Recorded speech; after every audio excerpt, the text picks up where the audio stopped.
This video is sponsored by SimpliSafe. So not too long ago, I was looking through Instagram and I came across a cheap old house in my hometown of Dayton, Ohio, greatest city in the world, possibly even all of Ohio. And this thing went viral. It was $90,000. It was a Craftsman duplex.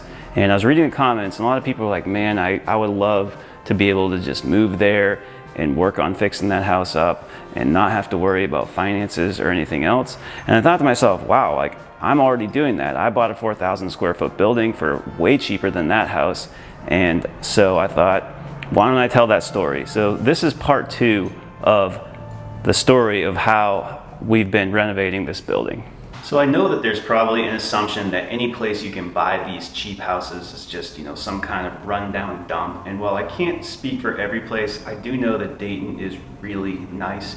I was born in Tennessee. I grew up in the People's Republic of Massachusetts, and for my prior career, I traveled all around the country. I could literally live anywhere I want, but I choose Dayton. And I concluded with the statement that Dayton, Ohio is an amazing place. It's one of the few places where the cost of living and the cost of housing combines to something that normal people can actually make work. People are curious, what is your plan for this building? Why did you buy it? And so you could probably tell that the first room that we started out in is my shop. I'm going to work there as a woodworker. And the room we just walked through is going to be a storefront. It's going to be where my wife will run a little store, and I'll also put pieces that I make that people can come in and buy. This building has a really good location. There's this place called Front Street Buildings, and there's hundreds of working artists. There's 2 woodworkers in there. There's glass blowing. There's all kinds of cool stuff. And you can literally walk out this door here, go 1 block down and 1 block over, and you're in those studios. And it's an old factory, and every 3rd Sunday they have an outdoor market with all kinds of cool stuff going on. So it's going to be good. I'll piggyback on that, and I'll have hours that are the same time as when those things are going on.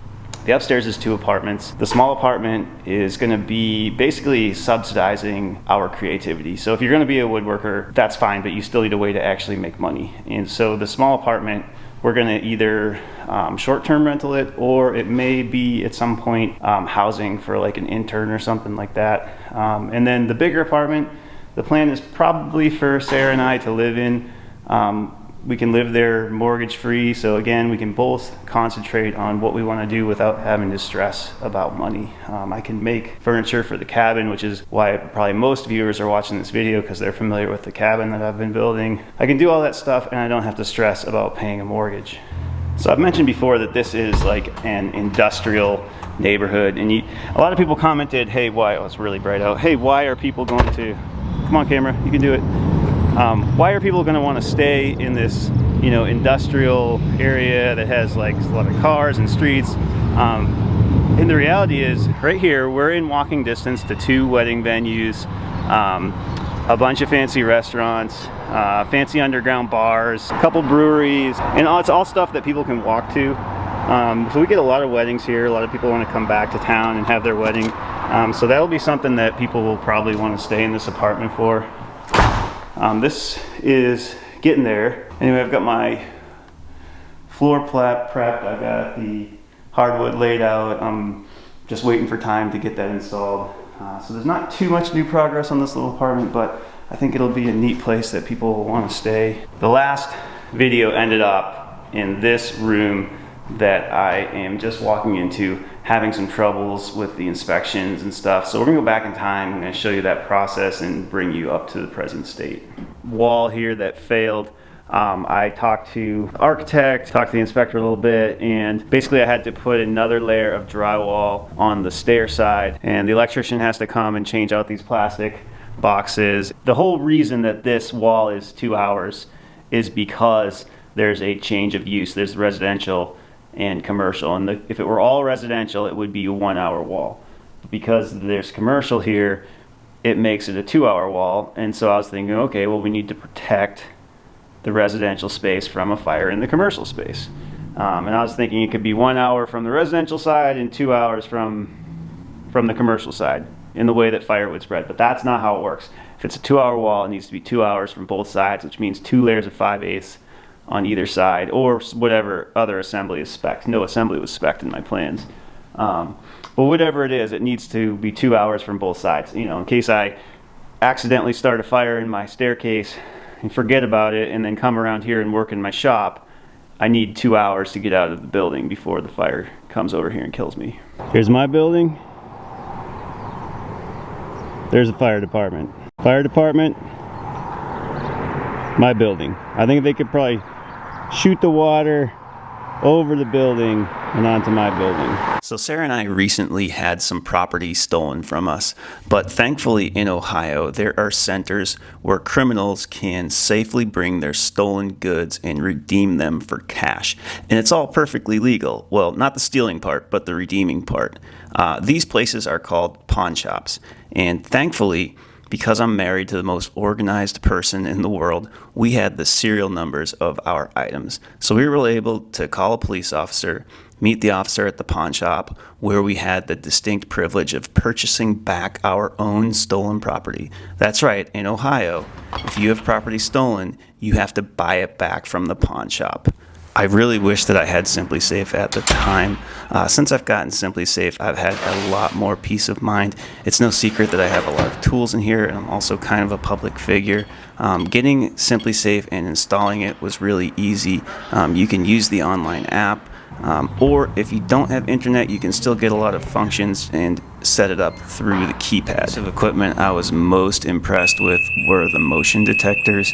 If somehow a criminal gets by the door sensors and the cameras, they're definitely going to set off the motion detectors, and within a matter of minutes the police will be at my place. You can save 20% on your SimpliSafe security system when you sign up for an interactive monitoring plan and get your first month free. Visit SimpliSafe.com/50acres.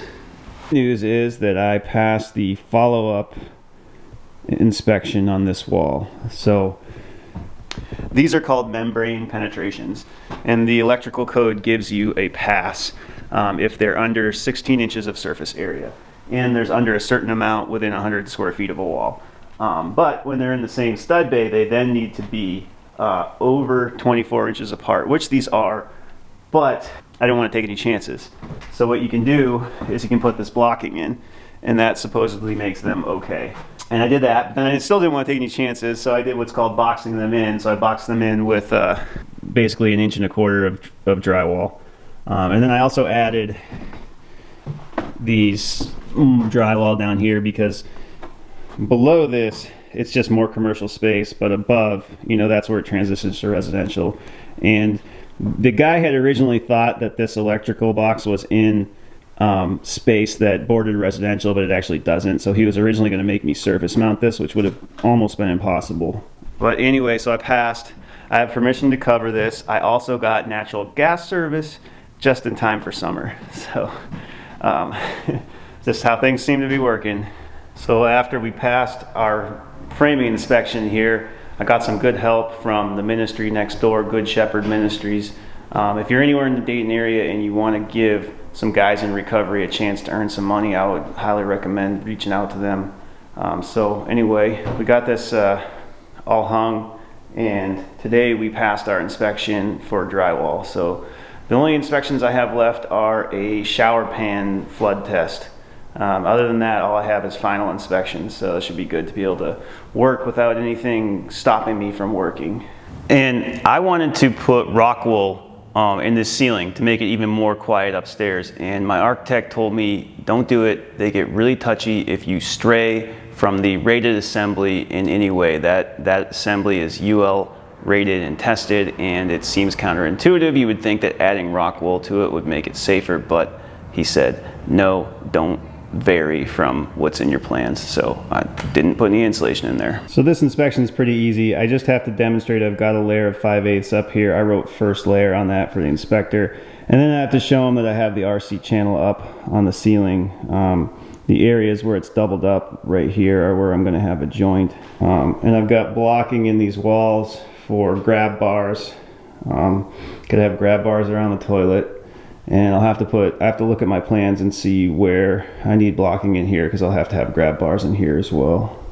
Literally making my own shower handicap accessible, but what can you do? Right here is all ready for a mop sink. You know, I got a sink right there, but gotta have a mop sink. So now I got a mop sink. I got 2 sinks in the same room. All right, so at that point, once you have all that RC channel up, you have your first layer of drywall up, I have to call up the inspector and have him come in. They call it a drywall inspection. He basically looks around and makes sure that he's happy with everything, that I have all the penetrations closed, that I don't have any duct work running through anything. And then he says, okay, you can cover it up. So then we started hanging, or I started hanging the next layer of drywall. A lot of trips up and down the ladder. I actually had Baker scaffolding upstairs on the 2nd floor, and I was too lazy to bring it downstairs and set it up again. So sometimes I just do stuff like that. But anyway, we got all that drywall hung, and then my helper and I, we finished these walls and we painted them, and that's a huge portion of what we've been working on the last couple weeks, and unfortunately it's just not very fun to watch. We'll do a more detailed shop tour later, but you can see this is the door that I'll park on the street. I can come right in here with my wood, and I'll take it to the chop saw, chop it down. I'll run it through the jointer towards me, and then I can put it back through the table saw. This is a dedicated rip saw. That's a dedicated crosscut saw. You might be saying, like, why do you have 2 unisaws? But at the time that I was buying these, you could pick one up for like really cheap. And I mean, that's like, you could buy like 6 or 7 of them for the price of the saw stop. So I was like, I'll take 2 unisaws, thanks. So then once we've got it down to size, we'll put it to the planer, get it to its final thickness. And then after this, it's just a big cluster of disorganization. I don't really have a solid workflow. People will really stress about how they set up their shop, and I would say set it up for milling, because that's the one thing you have to do for every project. But after that, you know, if you make one thing or 2 things, then you can set up your whole shop. But if you make a whole bunch of different stuff like me, it's all about just proximity and grouping. So this is my 3rd shop, but it's the first one that I could actually set up how I want, and I don't even know how I want to set it up. So anyway, so I've got all these other tools. Lathe, we'll do a more detailed tour later, but lathe, mortiser, I love that. Sanding machine, but obviously the most important, the workbench, drill press. The electrician appropriated this desk. It's not going to be there, but I couldn't move it. He's been in here running this conduit. Bandsaw, don't really like that bandsaw all that much. Talk about more later. It's okay. 2 shapers. This is going to be a dedicated railer style machine, and then this one I'll, you know, probably change it up for whatever I'm working on. And I'll get a router table too at one point. My old shop didn't have router table, or it had a router table, but it wasn't mine. There's a 30-second tour. I'll do a more detailed, better shop tour, like a dedicated shop tour video once I'm actually set up. As you can see, my dust collection is not connected to anything. I have asthma, and I used to work in the old shop, and when the dust collection was running, my asthma actually got worse. So I decided that I was not going to take any shortcuts on dust collection. So we'll get that set up too. Right now, this is just a big mesothelioma room. The big news right now is that I just passed my shower pan flood test. I did one of these on the channel once. So this is dry pack mortar with a rubber liner and a 3-piece drain. And basically, for a curbless shower, this is probably not the best way to do a curbless shower, but you have to build a temporary dam, fill the water up to like 2 inches above the curb, and let it sit there. The inspector comes and says, okay.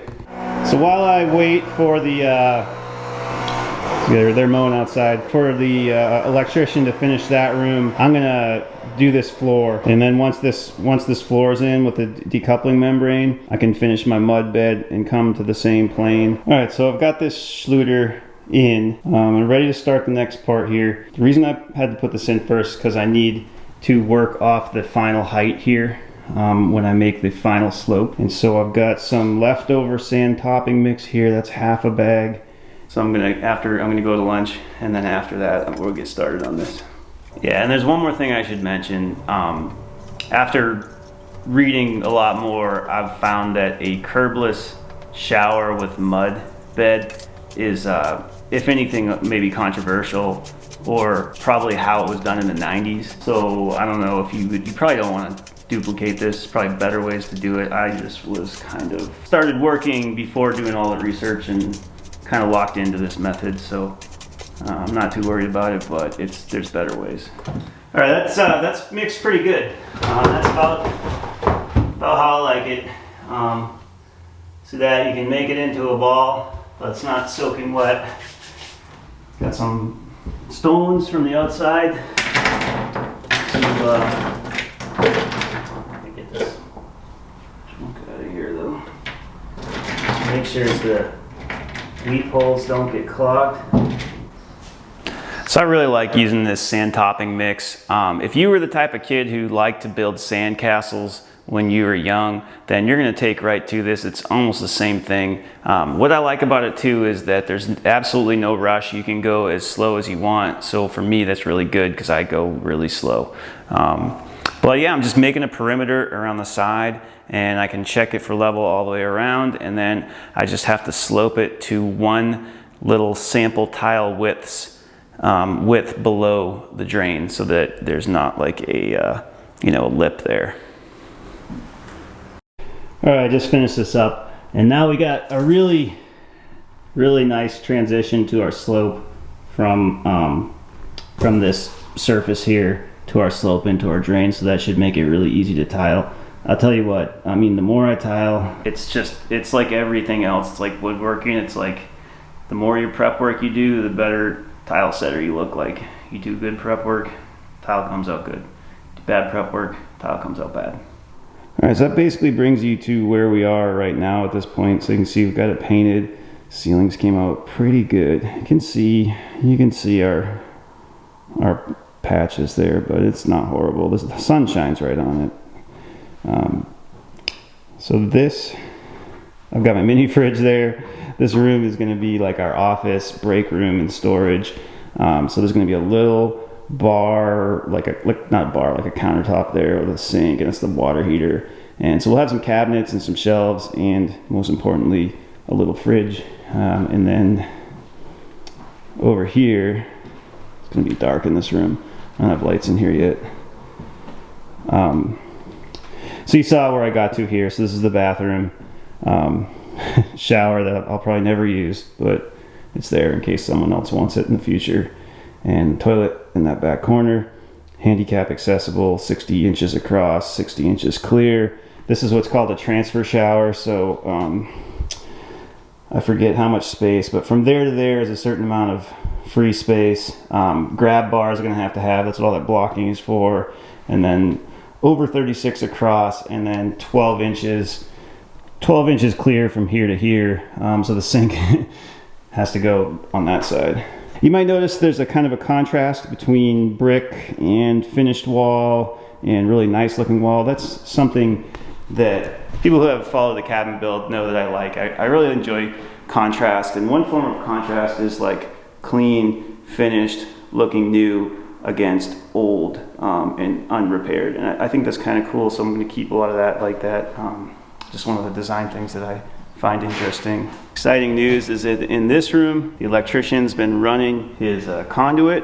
So this is a commercial on the or whatever you want to call it, on the first floor, residential on the second floor. So none of my wiring can penetrate this drywall ceiling. So everything's got to be on this side in conduit with only certain penetrations are allowed. This room looks like storage, but it's actually going to be our store. When you take all the blocking off the windows, it is really nice and bright in here. So we finished the ceiling in here, not painted it, but we've patched it, sanded it. So that's now that I've got most of the woodworking tools in the shop room, I can move the rest of that stuff out of there and spray the ceiling without having to worry about getting crap all over everything. So that flooring is for this room. And I've got the old bail bond sign, which we're definitely going to put up right here next to the print shop sign. So people were curious about the history of this building, and I went to the library. We have a really nice public library. I went there, and they have business records that date back to the flood. big flood in Dayton in 1913. So you can research the history of your building back to about that point. And this building was a billiards hall, and then it was a furniture store. It was a market, like a grocery. It was a boarding house above. And then it was a print shop, and then it was a bail bond shop, and now it's going to be a wood shop. So that's kind of interesting history. There's probably some more in there that I couldn't find. I don't know how old it is. And so this staircase is really narrow now. I had to take down the 1/2 inch, put up 5/8, then I had to put another layer of 5/8 drywall on top of that layer of 5/8. So it's very thin, but I can gain about 1 inch by chipping this plaster. It's actually quite thick. It's like, I don't know if you can tell, it's really thick though, so I can gain quite a bit of space by chipping that off. It won't be a fun job. So up here, really, we've finished drywall, done a bit of sanding. We have a lot of work still to do up here, but it's getting there. Yep.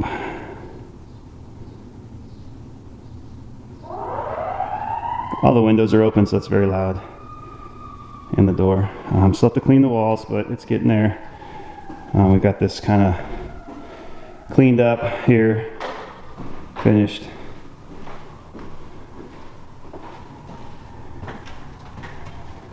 Not too much is new with this room, except the ceiling is mostly finished. This almost looks the same as last time you saw it. I'm going to keep some of this concrete and brick here exposed.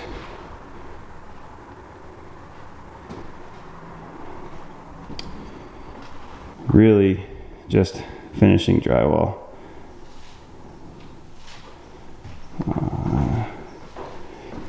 Half bath here to the right, but I don't have a light in there, so I can't really show you. This hallway's been cleaned up quite a bit. Still has a ways to go. It's going to be a bookcase, built-in bookcase here, so I don't have to worry about finishing that. I think this is exactly the same as when you saw it before. It is hooked up now. I have gas.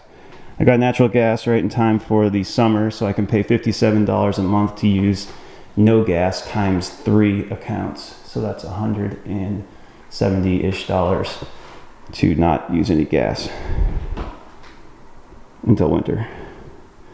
So this ceiling here is done. Need a little bit of sanding here because, well, my helper did this. He spent a lot more time on it than I would have probably spent on it myself. He did a good job.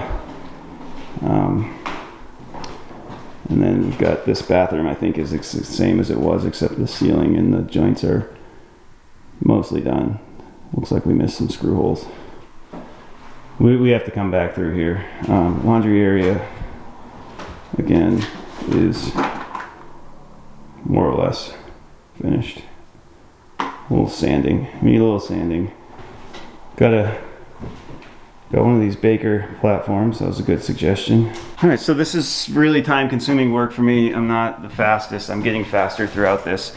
I wish I had more progress to show up here, but really finishing these joints took a lot, and it destroyed my tendonitis in my arm. It's part of the reason I'm making this video now, because I can't work until I can get it fixed. I've been doing rehab for like 3 months. It's not getting better, so I'm gonna have to have injections or something. But anyway, TMI. All right, well, thanks for watching. I hope you enjoyed that. The next video, hopefully we can start doing some of the fun stuff like the kitchens and the bathrooms and kind of the stuff that makes it look finished. So I hope you'll stick around, subscribe, and you can watch that stuff too.